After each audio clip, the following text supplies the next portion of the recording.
Amen. Ang pagpapala ng kapayapaan mula sa Diyos na Ama natin at sa Panginoong Jesucristo naway sumayinyong lahat. At sumayin din. Magandang hapon po sa ating lahat. Thank you for waiting. I'm sorry I'm late. So, maligaw lang ng kaunti sa Aberdeen. And thank you so much for being here this afternoon in this our first Filipino Mass here in Inverness since the creation of the world. Thank you for you who organized this. And thank you for the spouses of our dear Filipinos for accompanying our kababayans, my fellow Filipinos to this Eucharist. It's the 25th Sunday in Ordinary Time, and the Lord speaks to us about a rather shady example in this parable, which is who can be a model for our following Jesus. We offer this Mass for the intentions read at the beginning of this celebration and for the intentions we hold dear in our hearts. Mga kapatid, tinipon tayo bilang mga kaalip ng angkan ng Diyos. Kaya dumulog tayo sa maawaing Panginoong nagpapatawad na lubos.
Tayo ng makapangyarihan Diyos, patawarin tayo sa ating mga kasalanan, at patnubayan tayo sa buhay na walang hanggan. Amen.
Manalangin tayo.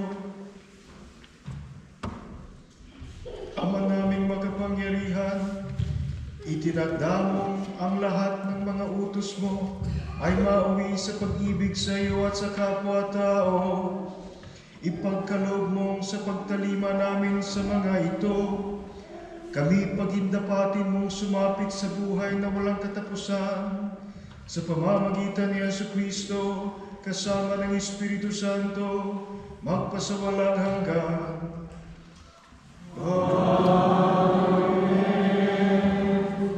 Please all be seated.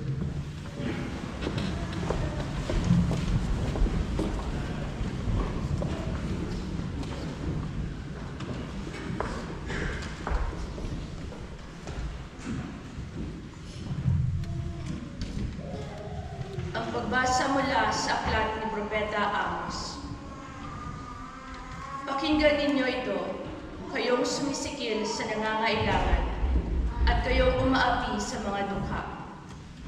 Ang sabi ninyo sa inyong sarili, inip na kaming matapos ang mga araw ng pamamahinga. Hindi tuloy namin maipagbili ang aming mga inani.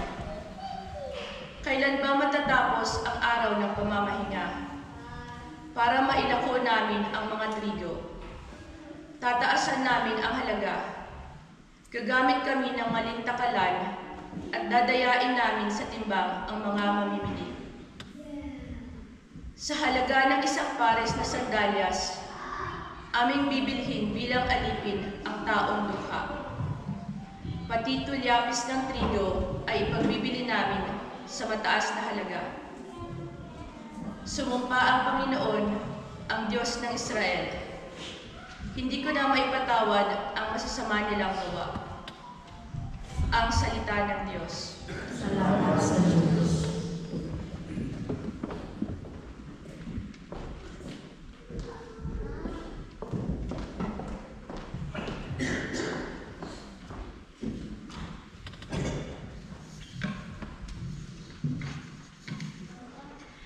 Salmang tugunan, ang ating pong itutugon ay, purihin ang poong Diyos, nasa dukhay nagtatampo. Tugon po.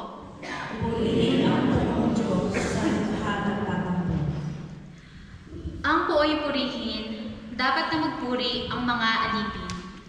Ang ngalan ng poon ay dapat purihin. Ang kanyang pangalan ay papurihan, magmula ngayon at magpakailanman. Tugon po. Purihin ang poong Diyos na sa dukhay nagtatampo. Siya'y naghahari sa lahat ng bansa, lampas pa sa langit ang pagkadakila. Walang makatulad ang Panginoong Diyos, nasa kalangitan doon naluluklok. Buhat sa itaas, siya'y tumutunghay, ang lupa at langit kanyang minamasdan. Tugon po. Purihin ang poong Diyos na sa dukhay nagtatampo. Mula sa alabok ang mga mahirap, sa pagkalugami ay itinataas.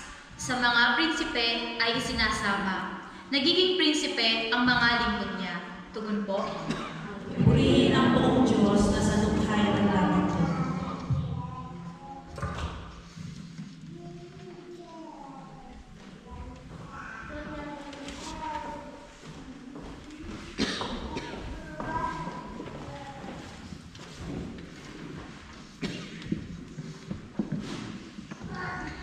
Ikalawang pagbasa. Ang pagbasa mula sa unang sulat ni Apostol San Pablo kay Timoteo.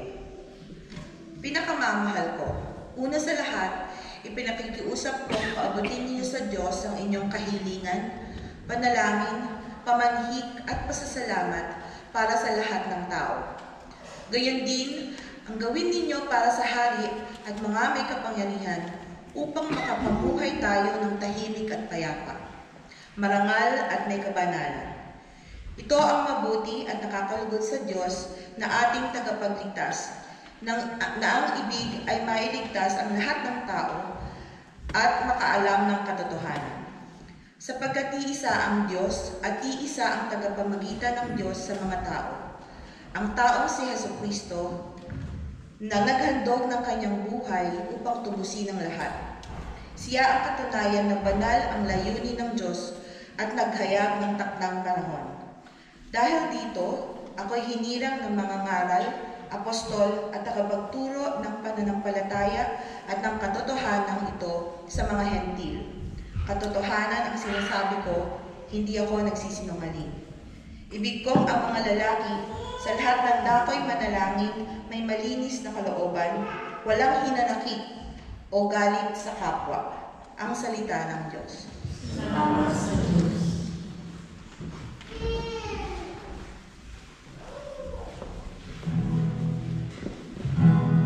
Magsitayo po tayo.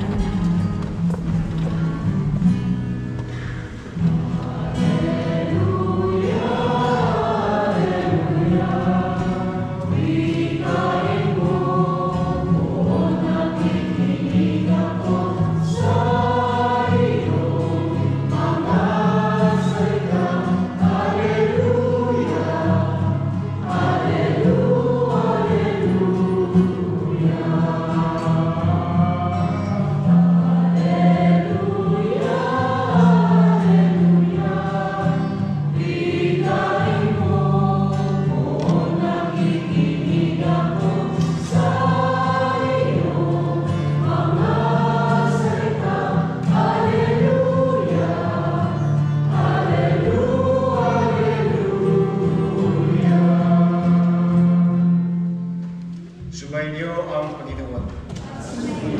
Ang mabuting balita ng Panginoon ayon kay San Lucas. Puri sa iyo, Panginoon.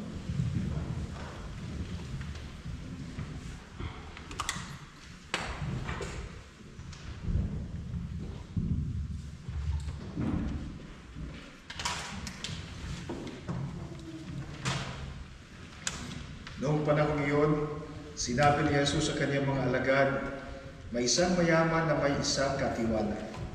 Isinumbong sa kanya na nilulustay nito ang kanyang ari-arian. Kaya ipinatawag niya at tinanong, ano ba itong naririnig ko tungkol sa iyo? Isulit mo sa akin ng buo ang pangangasiwa mo sa aking ari-arian, pagkat mula ngayon ay hindi na ikaw ang katiwala ko. Nawika ng katiwala sa sarili. Aalisin na ako ng aking Panginoon sa pangangasiwa. Ano ang gagawin ko? Hindi ko kayang magbungkal ng lupa. Nahihiya naman ako magpalimos. Alam ko na ang gagawin ko. Maalis man ako sa pangangasiwa, may tatanggap din sa akin sa kanilang tahanan. Isa-isa niyang ngayong tinawag ang mga may utang sa kanyang Panginoon. Tinanong niya ang una, gaano ang utang mo sa aking Panginoon? Sumagot siya, 100 tapayang langis po. Ito ang kasulatan ng iyong pagkakautang. Dali, maupukat, gawin mong 50, sabi ng katiwala. At tinanong naman niya ang isa, ikaw, gaano ang utang mo? Sumagot ito, 100 kabangtigo po. Ito ang kasulatan ng iyong pagkakautang, wika niya, isulat mo 80. Pinuri ng Panginoon ang mandarayang katiwala dahil sa katalinuhang ipinamalas nito. Sapagkat ang mga makasanlibutan ay mas mahusay gumawa ng paraan kaysa mga anak, kaysa mga makadiyos. At nagpatuloy si Jesus ng pagsasalita, kaya sinasabi ko sa inyo, gamitin ninyo sa pakikipagkaibigan ang kayamanan ng sanlibutang ito. maubos man ito'y may tatanggap naman sa inyo sa tahanang walang hanggan. Ang mapagkakatiwalaan sa maliit na bagay ay mapagkakatiwalaan din sa malaking bagay. Ang magdaraya sa maliit na bagay ay magdaraya rin sa malaking bagay. Kung hindi kayo mapagkakatiwalaan sa mga kayamanan ng sanlibutan ito, sino ang magtitiwala sa inyo ng tunay na kayamanan? At kung hindi kayo mapagkatiwalaan sa kayamanan ng iba, sino ang magbibigay sa inyo ng talagang para sa inyo? Walang makapaglilingkod ng sabay sa dalawang Panginoon, sapagkat kapupuotan niya ang isa at iibigin ang ikalawa. Paglilingkuran ng tapat ang isa at hahamakin ang ikalawa. Hindi ninyo mapaglilingkuran ng sabay ang Diyos at ang kayamanan.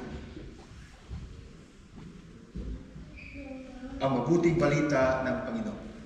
Pinupuri ka namin, Panginoon Yesu Yesus. Kristo. Opo po tayo lahat.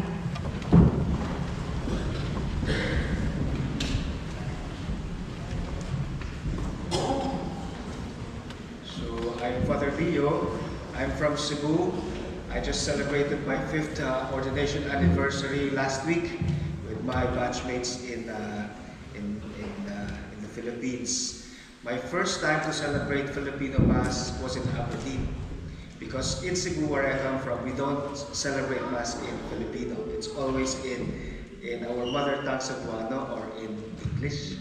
And I'm happy that I think I could say that your number here is bigger than the Filipino community in Aberdeen.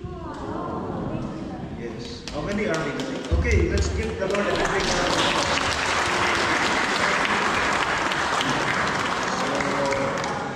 So, Ate Rose, please take a photo of our number today so that we can somehow perpetuate this. But we will see how I can manage, although we will have a Filipino to be ordained next year. He is also a nurse. Naman lagi ni Cagayan de Oro diri oh. Okay. And you probably know, brothers and sisters. Wait, I have to introduce to you also my companion, Sister Shid Rose, who is from Surigao. She's doing her retreat in Aberdeen. She is a St. Paul of Chartres sister. She's from Preston. Okay. Is it your first time here in Inverness, sister? Oh yes, her first time. With a newbie driver. So, but okay. You probably know, brothers and sisters, that earlier in the day in the Philippines, we had an indignation rally in Luneta against corrupt officials because our government officials do not seem to learn from the mistakes of the past, because it has amounted now to maybe billions of pesos wasted in corruption. Now that a hearing in the Senate and it's about to begin an independent investigation regarding infrastructure corruption is ongoing, these corrupt politicians are most definitely getting nervous now, because we will get to the root of this problem. And that is one reason, brothers and sisters, for our problems with corruption, our excessive desire for money. As we hear from the Lord in our gospel today, we cannot serve both God and money.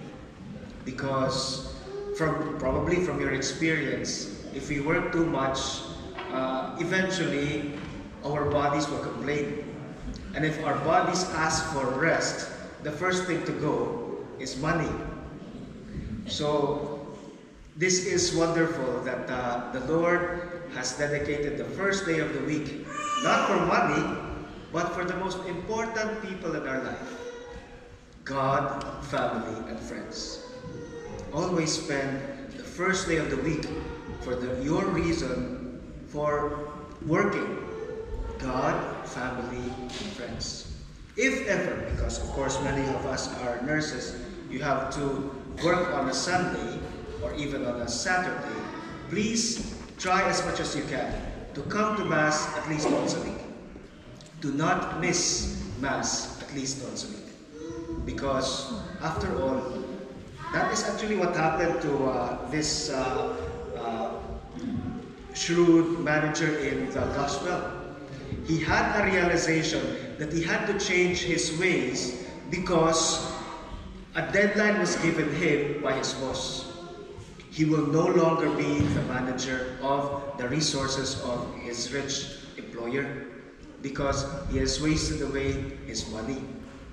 And this parable, brothers and sisters, is quite strange because why would Jesus pick a soon-to-be expelled manager as a model for all of us? Why? Because if this happened to be an anxious person, brothers and sisters, if I were told that I would no longer be a priest in 1 week, as an anxious person, I would probably just go depressed. I will just stay in my room. I will no longer eat. I won't answer phone calls anymore. I will just wallow in my sorrow and in my anxiety. But this shrewd manager took that opportunity to do the last good thing that he could do. Because the truth in life, brothers and sisters, is we cannot choose what we receive, but we can choose what we do with what is given to us. The world can give us manure, but we can use this manure to fertilize our vegetation. That is why, brothers and sisters, those who have enormous power, those who have enormous resources, have also the greatest temptation for corruption. With great power comes great responsibility. And we also have a saying in the Philippines, power corrupts, but absolute power corrupts absolutely. Now, if we do not have a greater authority who will tame our greed, we will really wallow in our greed and die in our greed. That is why Jesus gives us this shrewd manager as an example. If you feel that you're having a difficulty right now, well, then follow the example of this shrewd manager. Do what you can to transform that situation into something that will benefit you and will benefit other people. Because in this way, brothers and sisters, he actually also made the name of his boss much more fragrant to people around. Because he is still related to the boss. And he did not just make his boss more appealing to the creditors, but he also did justice to the creditors. Because actually, it's accepted practice back then that if you loan 50 liters of olive oil, the interest for that back in the time of Jesus would be 100%. That is why when the shrewd manager here tells the creditor, okay, shed off the 50, just pay 50 liters of olive oil, he's simply telling the debtor that just give what you owe. Don't mind about the interest anymore. Now, people in power, brothers and sisters, like I told you, have this enormous temptation for corruption. That is why St. Paul tells us in our second reading in this letter to Timothy, we have to pray for government officials. Do you pray for the Prime Minister? Do you pray for the City Council? Do I pray for President Bongbong Marcos? I guess I'm too busy with my personal affairs. Why? Because they have enormous power.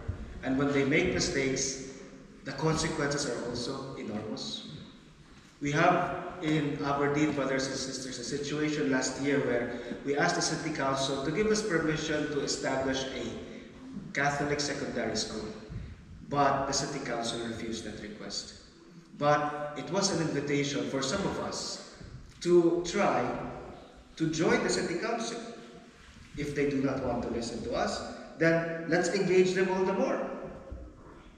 Maybe sometime in the City Council of the Highlands, we will have a Filipino in the council to represent the marginalized. Because the Lord has a special place in His heart for the marginalized. And it's always the marginalized who suffer the consequences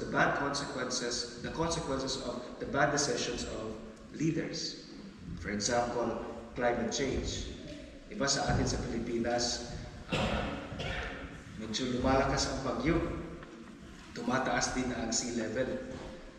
So nagsasuffer ang ating fishing industry, pati rin ang farming.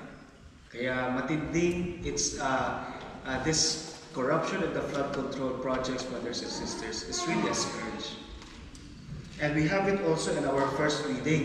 Amos telling the businessmen of his time that it's because you want the Sabbath to end that you want to continue in your corrupt business dealings. Because the Sabbath is a good interruption, brothers and sisters, to our rhythm of work.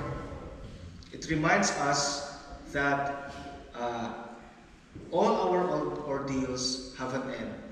But if money becomes our Lord and then we follow money for where it leads us, it blurs and it changes our perspective in life. However, the Lord tells us in the last line of our first reading today, sumumpa ang Panginoon ang Diyos ng Israel, hindi ko na maipapatawad ang masasama nilang gawa. I will never forget. In the ESV translation, this is, I will never forget their evil deeds. What evil deeds is referred to here? Their suppression of, or their oppression of the poor. We also have that in our responsorial psalm, brothers and sisters. Mula sa alabok, ang mga mahihirap sa pagkalugami ay itinataas. Sa mga prinsipe ay isinasama, nagiging prinsipe ang mga lingkod niya. So today, brothers and sisters, in this Eucharist, we thank the Lord for reminding us that money is not master. God is. Therefore, it is important that we Filipinos gather to celebrate our acknowledgement of the one Lordship of Jesus Christ, so that we will have the right perspective in the use of money, in the use of power, in the use of the resources given to us.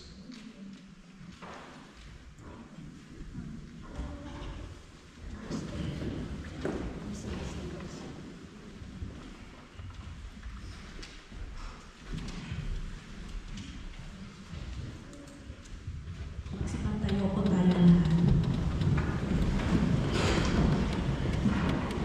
Together, let us profess our sumasampalataya ako Sa Diyos ang makapangyarihan, sa lahat ng may gawa ng langit at lupa. Sumasampalataya ako kay Yesu Kristo, iisang anak ng Diyos, Panginoon nating lahat, nagkatawang tao siya na lang ng Espiritu Santo. Ipinanganak ni Santa Maria Bethlehem, pinagpakasakit ni Poncio Pilato, ipinako sa krus, namatay, inilibing, nanaog sa kinaroonan ng mga yumao, nang may ikatlong araw, nabuhay ng muli, umakyat sa langit, naluklok sa kanan ng Diyos ang mga makapangyarihan sa lahat. Doon magmumulang paririto at huhukom sa nagbubuhay at namamatay ng tao. Sumasampalataya naman ako sa Diyos Espiritu Santo, sa banal na simbahang katolika, sa kasamaan ng mga banal, sa kapatawaran ng mga kasalanan, sa pagkabuhay na muli ng namamatay na tao, at sa buhay na walang hanggan. Amen. Tungkulin nating gamitin ang mga kaloob ng Diyos at mga pagkakataon sa buhay ng buong husay at ng may malawak na pananaw. Mapagkumbaba tayong manalig at idalangin natin ang tulong ng Diyos sa lahat ng ating mga adhikain at gawain.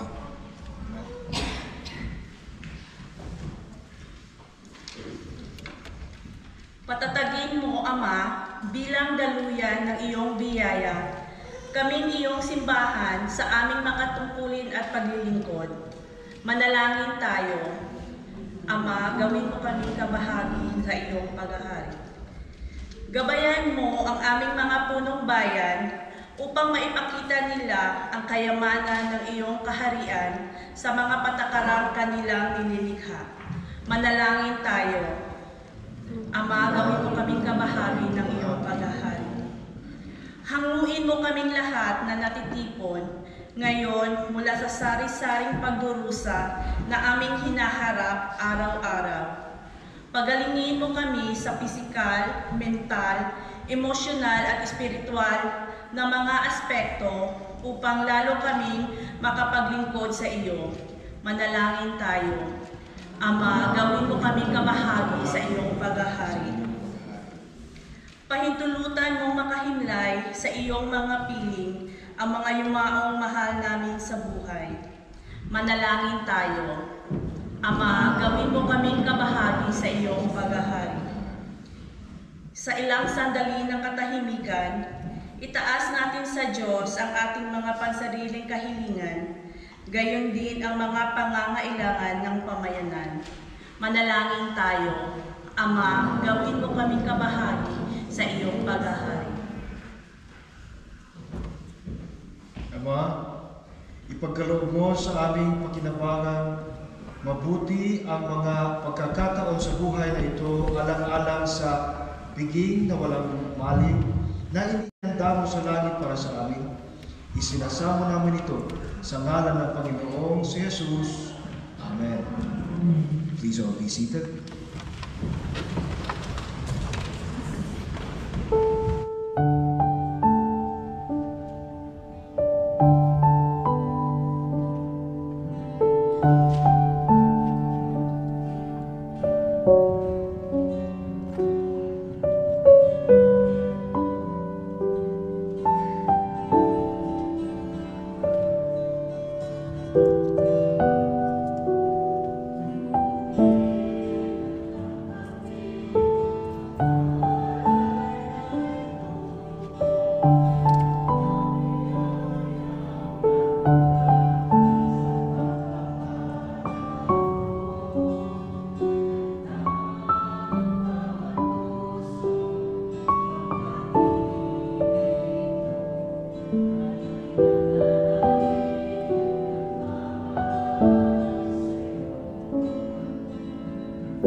magpapatayo po ng lahat.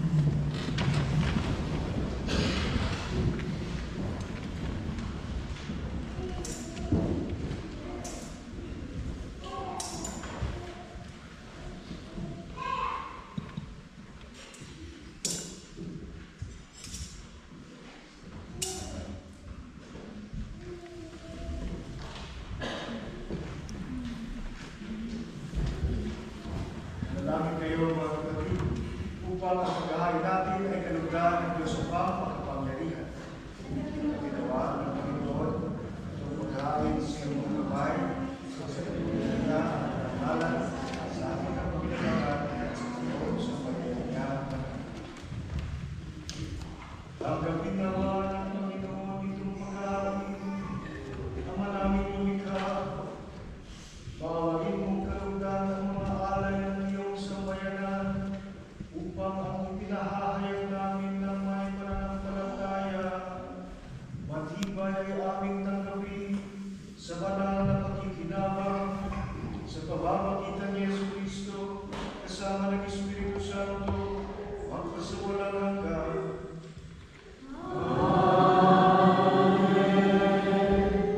Sumayin niyo ang Panginoon. Itaas sa Diyos ang inyong puso at tibo. Pasalamatan natin ang Panginoong ating Diyos. Marapat siya ay pasalamatan. Ama namin makapangyarihan, tunay na marapat na ikaw ay aming pasalamatan. Ikaw ang lumikha sa tanan. Ikaw ang nagtagdang magkaroon ng gabi at araw. Gayon din ang tag-init at tag-ulan. Ikaw ang nagbubog sa tao bilang iyong kawangis na mapagkakatiwalaan pangisawa sa daigdig.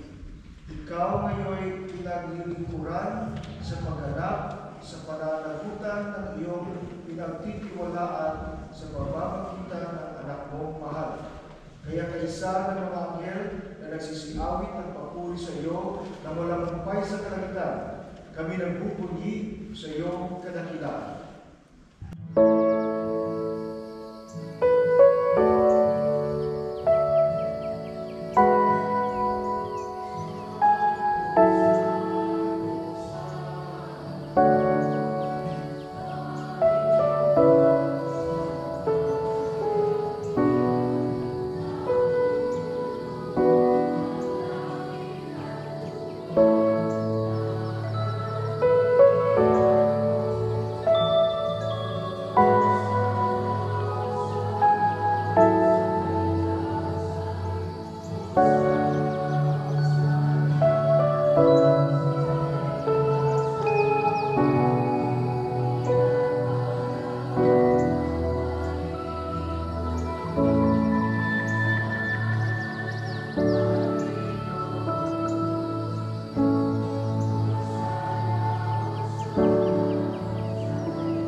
Bago niya pinabisan puso loob na maging hangin, hinawakan niya ang tinapay, pinasalamatan kanya, pinaghati-hati ngayon, iniabot sa kanyang mga alagad at sinabi, "Tanggapin niyong lahat ito at kanin, ito ang aking katawan na ihahandog para sa inyo."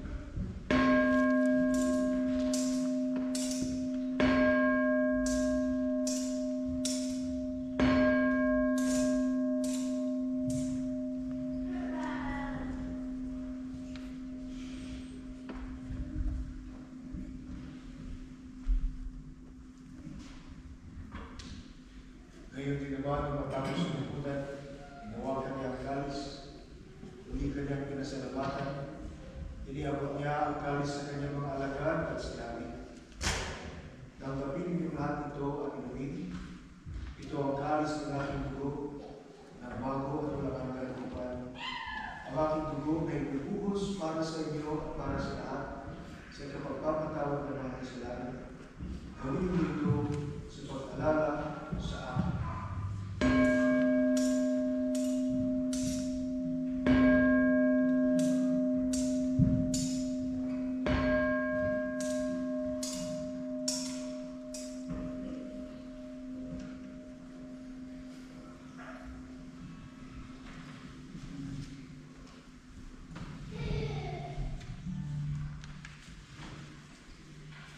Pagbunyi natin ang misteryo ng pananampalataya.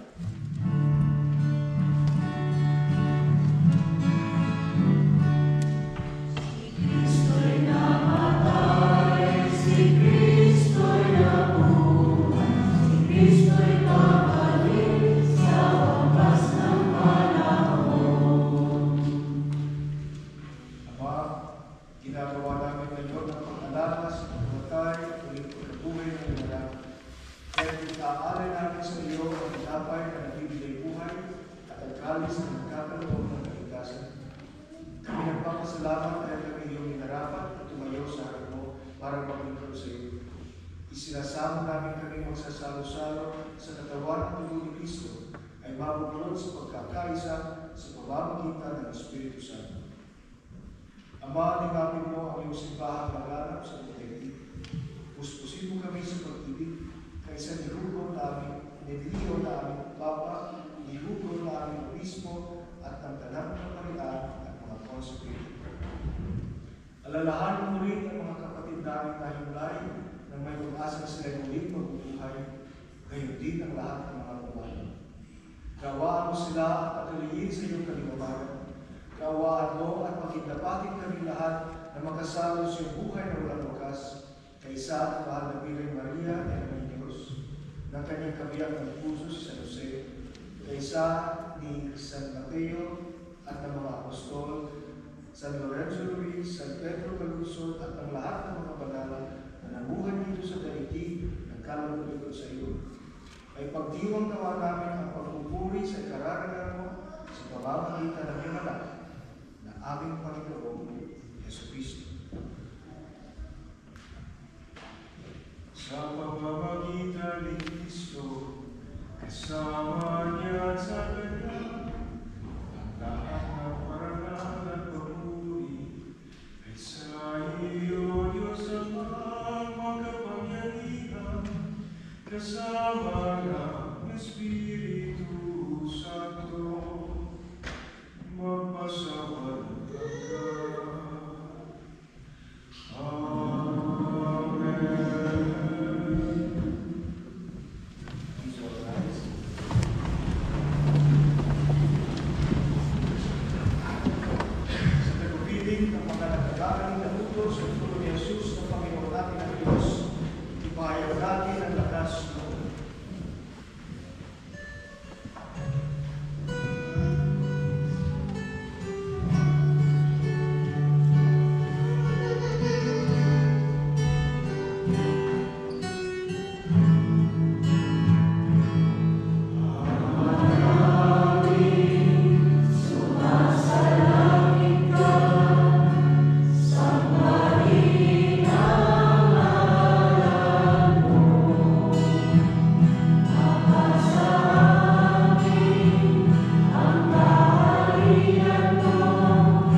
ilayo sa lahat ng pangamakan, samantalang aming pinag-aapikan ang dakilang araw ng pagpapahayag ng tagapagligtas namin si Jesucristo. Sa Panginoon, kailan ng ating pagdalihan at ating pagdalihan, magpagdalihan. Panginoon Jesucristo, sinabi mo sa mga apostol, kapayapaan ang iniwan ko sa inyo, ang aking kapayapaan ang binibigay ko sa inyo. Tumayan mo ang aming pananampalataya at huwag ang aming pagkakasala. Huwag kalupan mo kami ng kapayapaan at pagkakalisa ayon sa iyong kalooban. Kasama ng Espiritu Santo, magpasawalang hanggan. Amen. Ang kapayapaan ng Panginoon ay laging sumayin. Magbigayan tayo ng kapayapaan sa isa't isa. Kapayapaan, ikaw.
Ito ang kordero ng Diyos. Ito ang nag-aalis ng mga kasalanan ng sanlibutan. Mapalad ang mga inaaniyahan sa kanyang piling. Panginoon, hindi ako karapat-dapat sa pagpapagay sa iyo. Sa mo lamang ay gagawin na ako. Sister Shane Rose, please.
Please all rise.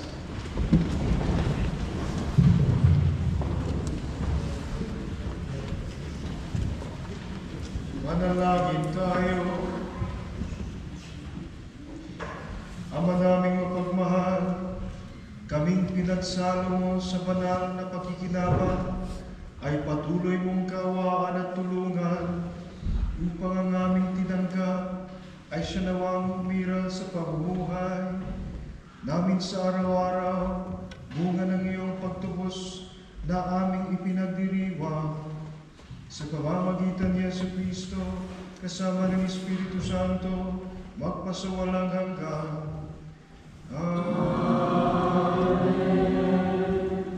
May I invite the birthday celebrators for the month of September to please come forward for a special blessing. Kasi ngayon ang Bisaya pa kung magkinatungan sa September, special na blessing. Okay.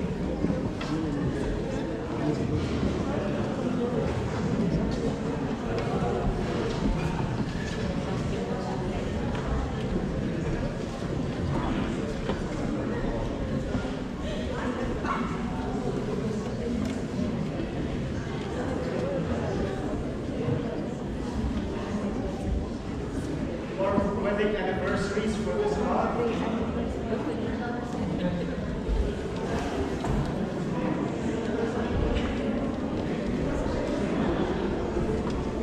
May I ask that the body please extend your hands for our celebrators for wedding.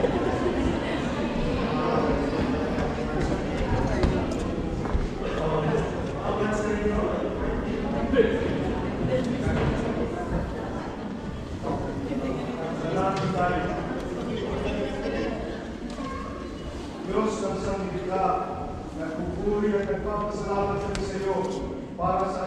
buhay. Itinubog ang panalangin ng iyong mga anak at nanunulitan ang kanilang kaarawan at anniversary ng buwan. At nagkakala sa mga hangin ng buhay at pag-ibig, pamilya at kaibigan. Pagpalain mo sila sa pamamagitan ng iyong patuloy na pananahan sa kanila. At ituloy mo sila sa iyong pagmamahal upang matawasan na nila ang darating ng mga masayang taon. Lahat ng tunaway, hindi na matutulog sa iyo. Hindi namin ito sa pamamagitan ni Kristo na aming Panginoon. Amen. Hail Mary, full of grace, the Lord is with thee. Blessed are thou amongst women, and blessed is the fruit of thy womb, Jesus. Holy Mary, Mother of God, pray for us sinners now and in the hour of our death. Now may I ask you to please face the community as we sing Happy Birthday.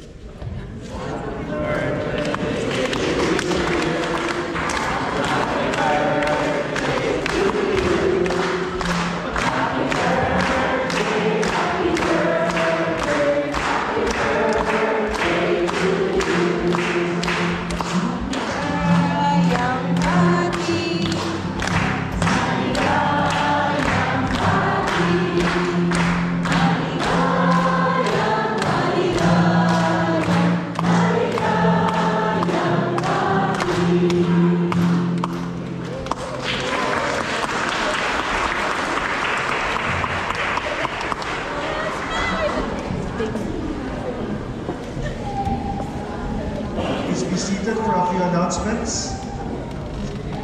So after this, we proceed to which hall po tayo after this? Please be seated. Okay. Which way do we go po, Ate Rose, after here? Paglabas po, papunta po tayo na left. Left. Left po. From the main door to the left. One. Konting salo-salo po, pagkatapos ng pizza. Salamat. When is our next Filipino Mass here, Ate Rose? Not yet confirmed pa po, Father. It depends on your availability, Father. That's right, no? Because Bishop Hugh, okay. But at least Bishop Hugh is aware of our celebration here. Now, if you happen to be in Aberdeen po, we have Mass in Aberdeen on the 2nd and the 4th Sunday in St. Peter's Church in Castlegate. That's at 2 p.m. The problem with Castlegate is finding parking. But, well, you can always find a way around the city to find parking. So, yeah, 2nd Sunday, 4th Sunday, always at 2 p.m. We also have a Facebook page in Aberdeen Filipino Catholics of Aberdeen. Now, in Dundee, I also say Mass there in St. Mary's Loki, or however you pronounce it in Scottish, Loki. That's at 2 p.m. or 1 p.m. Yeah, that 1 p.m. And then I'm happy that we have those who have not been to church since but have joined us. Now I encourage you to inquire with the parish because we might have here a rite of Christian initiation for adults. That's a catechism course for those who are interested in the faith. Okay. May announcement pa, Ate Rose? Wala na po. And thank you po, Father Leo, for presiding our first Filipino Mass. Bigyan po natin naman si Father. Thank you so much for organizing this. This is really encouraging, and your choir, impressive po, the quality. Well, the number siguro makes a difference. When you sing in chorus, you can feel the song itself. Thank you so much, Kuya.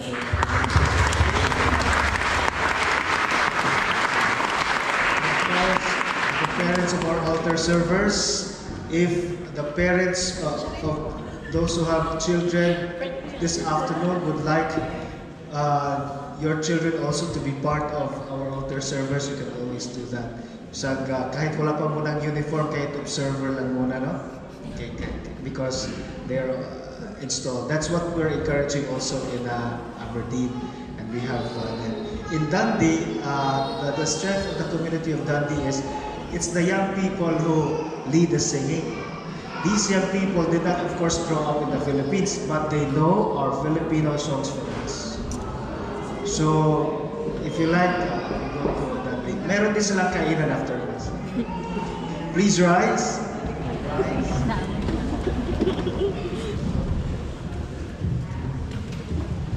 Sumayin niyo ang Panginoon. Magsiyuko kayo at ipanalangin ang pagpapala ng Diyos. Iadya nawa kayo ng Diyos sa lahat ng masama at pagyamanin kayo sa habag at pag-unawa sa kapwa. Amen. Amen. Maghari nawa ang kanyang salita sa inyong mga puso at puspusin kayo ng kagalakang walang hanggan. Amen.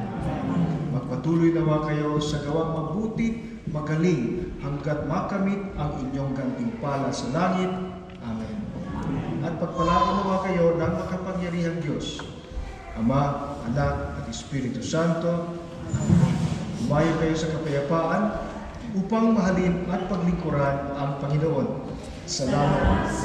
So once again, let's give the Lord a big round of applause.